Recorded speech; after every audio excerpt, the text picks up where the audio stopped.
Breaking news అంటూ వారం వారం నన్ను కాల్చుకు తినడం మా తిరకాసుకు హాబీ. ఎప్పుడు ఏదో ఒక పకోడీ వార్తను పట్టుకొని దాన్ని కోడి కెలికినట్టు కెలికి పంట చేసేస్తాడు.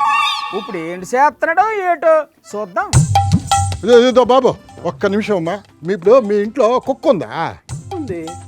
అది ఆడకుక్క మక్కుక్క? ఆడకుక్క. దానికి పిల్లకాయలు ఉన్నారా? పిల్లకాయలేందయ్యా, పిల్లలు 2 ఉన్నాయి.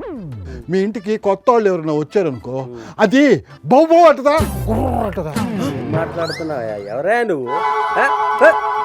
తిరకాసు, ఏంది జోగన్న? ఈ పేస్ట్ లో ఉప్పు ఉందా అని అడిగినట్టు మీ ఇంట్లో కుక్క ఉందా, పిల్లుందా, బల్లుందా అని దారిని పోయే దానయ్యలు పట్టుకొని ఏంటా ప్రశ్నలు?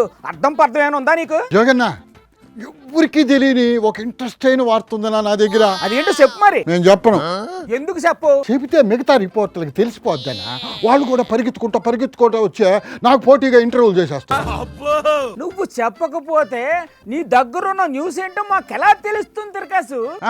ఏం లేదనా, త్వరలో మన తెలంగాణలో ప్రభుత్వ సిబ్బంది ఇంటింటికి పోయి కుక్కల లెక్కలు తీపోతున్నారనా. కుక్కల లెక్క? అవును జోగన్న, ఎన్ని కుక్కలు ఉన్నాయి, అందులో పెంపుడు కుక్కలు ఎన్ని, వీధి కుక్కలు ఎన్ని, కరిచే కుక్కలు ఎన్ని, అరిసే కుక్కలు ఎన్ని, బొచ్చు కుక్కలు ఎన్ని, పిచ్చి కుక్కలు ఎన్ని అని మొత్తం డేటా అంతా తీసేస్తారంట. ఆల్రెడీ కలెక్టర్లకి ఆదేశాలు కూడా ఇచ్చేశారంట. అవునా? ఇదేదో ఇంట్రెస్టింగ్ గా ఉందే. దేశంలోనే మొట్టమొదటిసారిగా తెలంగాణలోనే ప్రారంభిస్తారంట ఈ కుక్కల లెక్క. అంటే ఇప్పుడు పెంపుడు కుక్కలనే లెక్కిస్తారా, ఈది కుక్కల లెక్క కూడా తీస్తారా? తోక వంకరగా ఉంటే చాలు కుక్కల లిస్టులోకి ఎక్కించేస్తారు. జోగన్న, ఇక్కడ కుక్క ఉంది, మిగతా వివరాలన్నీ కూడా ఆ కుక్కని అడిగి తెలుసుకుందాం. చెప్పండి టామీ గారు, మీ వీధిలో మొత్తం ఎన్ని కుక్కలు ఉంటాయి? ఇప్పుడు కుక్కలు చింపిన ఇస్తరి అంటారు కదా, మామూలుగా తినొచ్చు కదా, ఎందుకు ఇస్తరాకుని చింపడము? అసలు మీ కుక్కల్లో అన్ని నాన్ వెజిటేరియన్ కుక్కలా ఉంటాయా? వెజిటేరియన్ కుక్కలు అసలు ఉండవా? సరే, మీ ఓనర్ మంచోడేనా? అసలు మంచోడైతే నిన్న రోడ్లో ఇంతకు వదిలి పెడతాడు, ఏడన్నా లారీ కింద పడి సచ్చావు అంటే ఎవరు రెస్పాన్సిబిలిటీ? కుక్క కాటుకి చెప్పు దెబ్బ అంటారు కదా, నిన్ను ఎప్పుడైనా ఎవరన్నా చెప్పుతో కొట్టారా? ఇప్పుడు వరకు నువ్వు ఎవరినన్నా కరిచావా? ఏంటి గుర్రు అంటున్నావా? నేను ఏమడిగానని ఇప్పుడు అంత కోప్పడింది జోగన్నాదా? అయ్యో తిరకాసు, ఏమైంది? జరిగిందంతా సినిమా చూసినట్టు చూసావు కదనా, మళ్ళా ఏమైంది అని అడగతావేందే?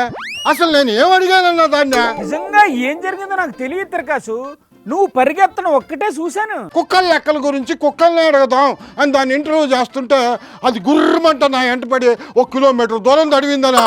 బుద్ధున్నోడు ఎవడన్నా కుక్కల్ని ఇంటర్వ్యూ చేస్తాడా తిరకాసు? కుక్క మనిషిని గరిస్తే వార్త కాదు, మనిషి కుక్కని గరిస్తే వార్త అని నువ్వే కదా నాకు చెప్పావు. నాక అయితే ఆన్లైన్లో ఇంటర్వ్యూ చేస్తే అది వార్త కాదు, డైరెక్ట్గా కుక్కల లెక్కల గురించి కుక్కనే ఇంటర్వ్యూ చేస్తేనే వార్త అని కుక్కని ఇంటర్వ్యూ చేశాను. జోగన్న, ఏడ్చినట్టుంది నీ కాన్సెప్ట్. జోగన్న, ఏంటి? నిన్ను ఎప్పుడన్నా కుక్క కరిసిందా?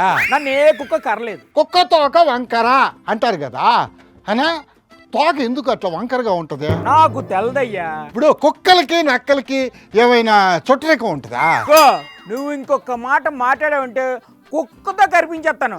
ఏటనుకున్నావు? ఏటో ఇందాక నన్ను తరిగిన కుక్క మళ్ళా ఇక్కడికి వచ్చేసిందనా? ఇదేందన్నా, ఇది నన్ను పాము పగబెట్టినట్టు పగబెట్టిందా? నేను వచ్చేస్తున్నానన్నా.